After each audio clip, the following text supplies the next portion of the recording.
Could a decade defined by war have produced some of the most beautiful automobiles in history? The 1940s transformed Europe completely.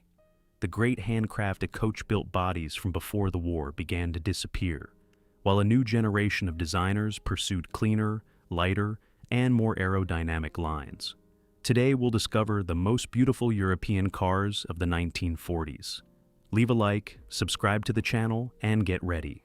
Because we're starting with an Alfa Romeo that many consider one of the greatest masterpieces of Italian design.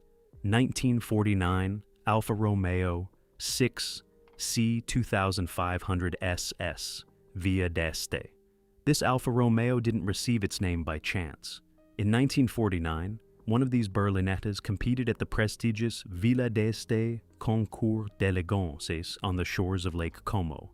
Its design impressed the public so much that it won the Gran Premio referendum, an award decided directly by the spectators. From that moment on, the automobile became forever linked to the name of the event that made it famous. And one look at it is enough to understand why. The long hood, compact cabin, and low rear end created an exceptionally elegant silhouette. The fenders still retained some influence from pre-war automobiles, but they were already integrated into a much cleaner and more modern body. At the front, the four headlights, Alfa Romeo's traditional center grille, and the horizontal air intakes formed a refined, sporty, and perfectly balanced composition. The body was created by Touring of Milan and built in an almost entirely handcrafted manner.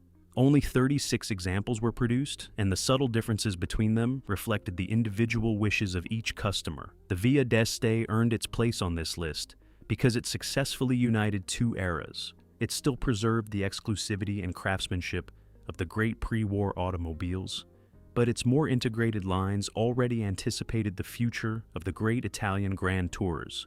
Today, depending on its condition, originality, and history, an Alfa Romeo 6C 2500 S Villa d'Este is worth approximately $500,000 to $1 million.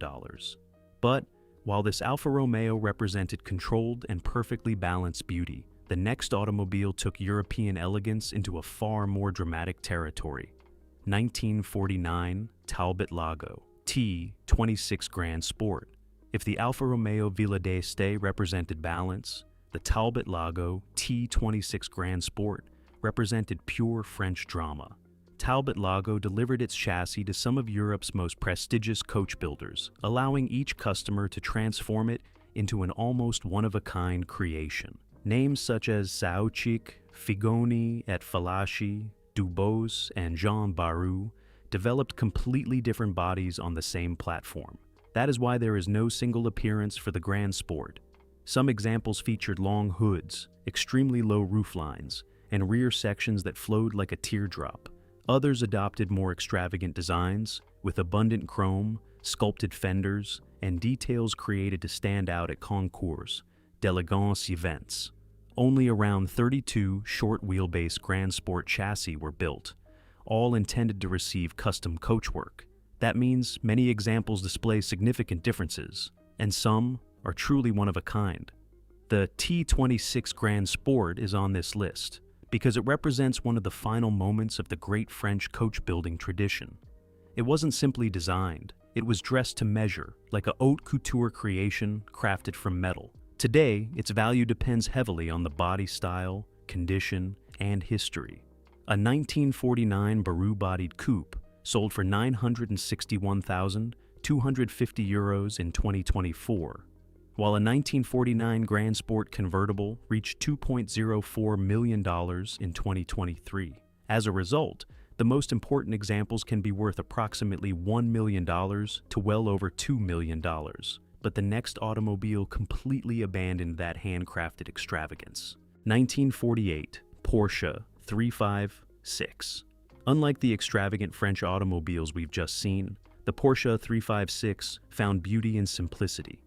Its body was small, lightweight, and completely flowing. The fenders seemed to blend seamlessly into the hood, while the curved roof gently sloped down to a rounded rear end.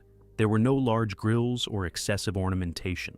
Everything seemed designed to eliminate the unnecessary.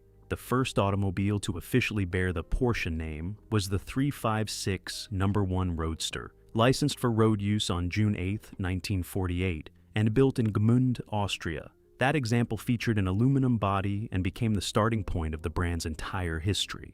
The first production 356 were also hand-built in Gmünd. Just over 50 automobiles were produced before Porsche moved production to Stuttgart, and those early units were distinguished by their aluminum bodies and characteristic split windshields. The 356 is on this list because it proved that a European sports car could be beautiful without looking ostentatious. Its simple silhouette ultimately became the visual foundation for entire generations of Porsche automobiles.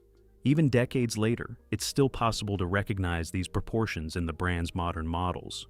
Today, the original Gmünd-built examples are extremely rare. Hagerty places the benchmark value of a 1948 Porsche 356 Gmünd in good condition at around $1.5 million, although its history and authenticity can dramatically affect that figure. Before we continue, let me know in the comments, which one do you think is the most beautiful so far? The refined Alfa Romeo Villa d'Este, the dramatic Talbot-Lago, or the purity of this first Porsche 356? Leave your answer in the comments. 1946, Bentley Mark VI. In a Europe that was still recovering from the war, the Bentley Mark VI proved that luxury could also be expressed through restraint. Its design didn't rely on extravagant shapes. The massive upright grille, rounded fenders, and tall cabin created a traditional, solid, and perfectly proportioned appearance. It was imposing, but never excessive. The Mark VI also marked a defining moment for Bentley. It was the brand's first post-war model and the first that could be purchased as a complete automobile assembled at the Crewe factory with a standard steel body. Until then, many Bentleys had been sold as chassis so that each owner could commission a custom body. Even so, the coach building tradition never disappeared completely. Coach builders such as H.J., Mulliner, Park Ward, and James Young continued creating special versions, from elegant coupes to one-of-a-kind convertibles. Of the 4,001 Mark VIs produced, 830 received bodies built by specialist coach builders. Inside, the wood trim, Connolly leather, and thick wool carpets maintain the refined atmosphere expected of a Bentley, without turning the automobile into an overly flashy display of wealth. It was exactly the kind of luxury that suited post-war Britain. The Bentley Mark VI is on this list because its beauty didn't depend on looking fast or extravagant. It depended on its presence.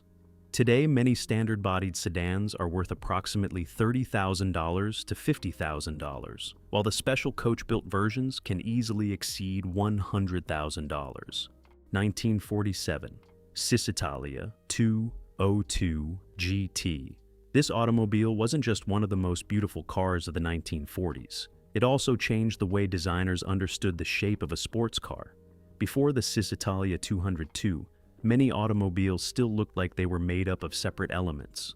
One compartment for the engine, another for the passengers, independent fenders, and headlights mounted onto the body.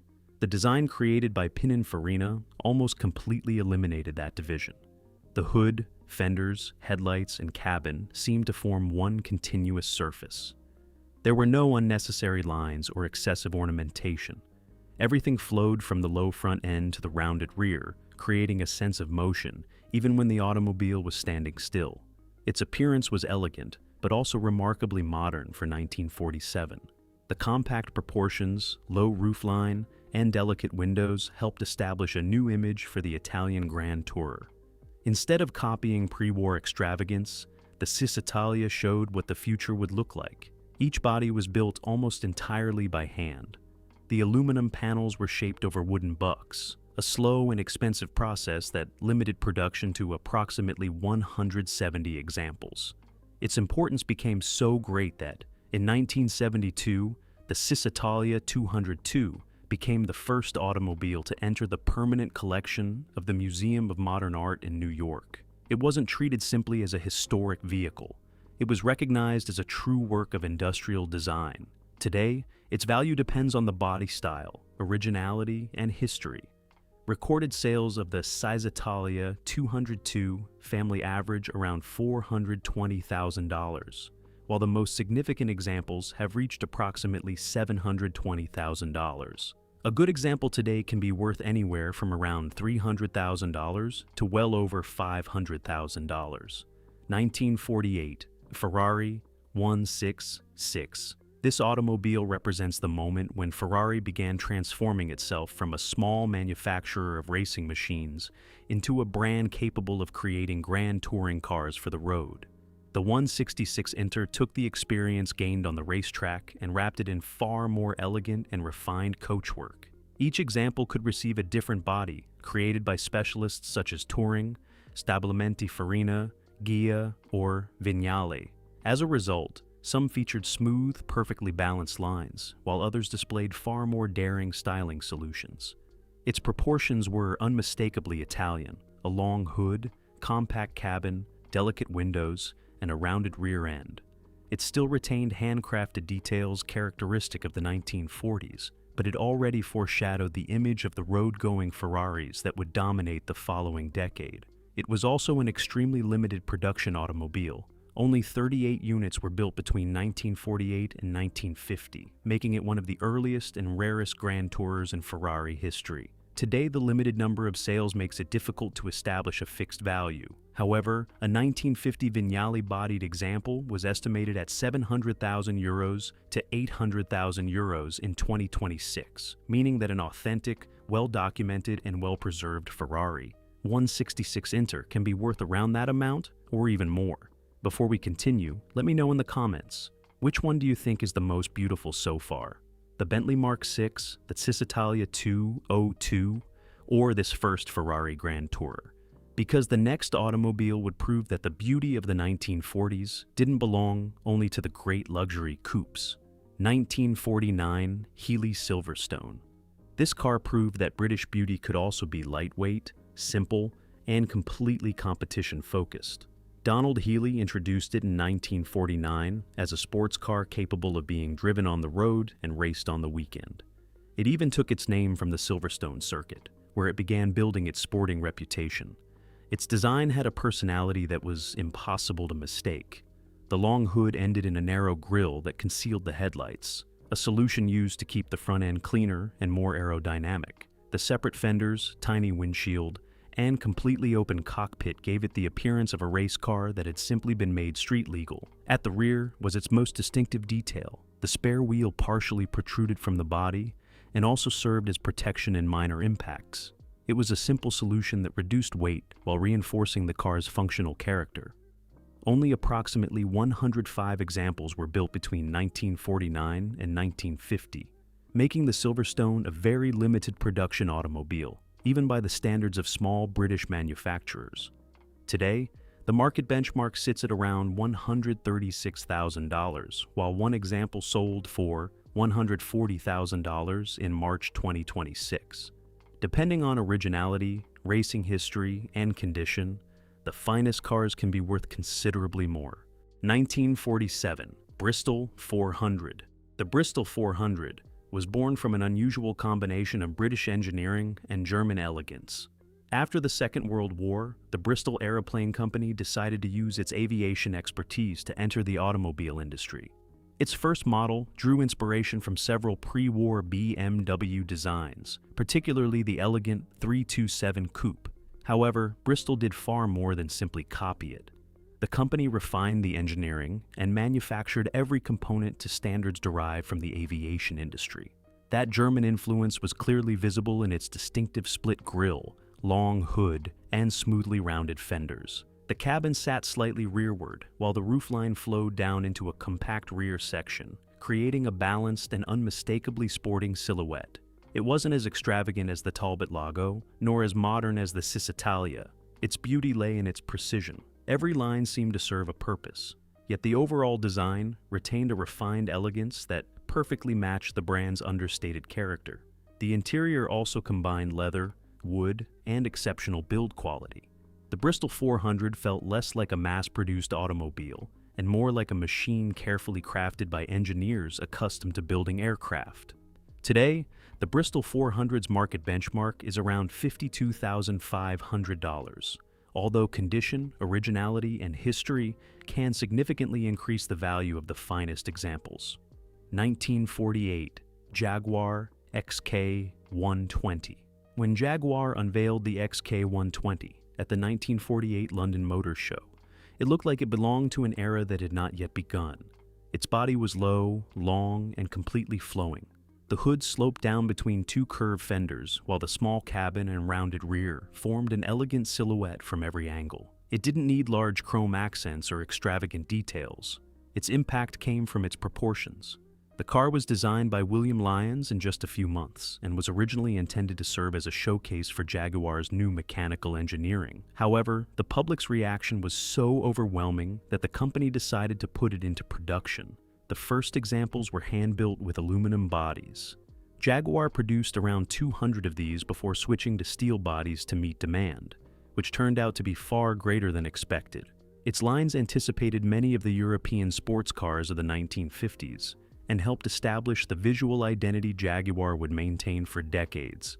Today, later production XK120s are typically worth approximately $60,000 to $100,000, with a market benchmark of around $87,000 for the Roadsters. The rare early aluminum-bodied examples can be worth around $150,000 or more, while cars with exceptional provenance can reach considerably higher figures. And, in the end, these automobiles prove that the beauty of 1940s Europe was born during one of the most difficult moments in history. Some still preserved the handcrafted elegance of the pre-war era.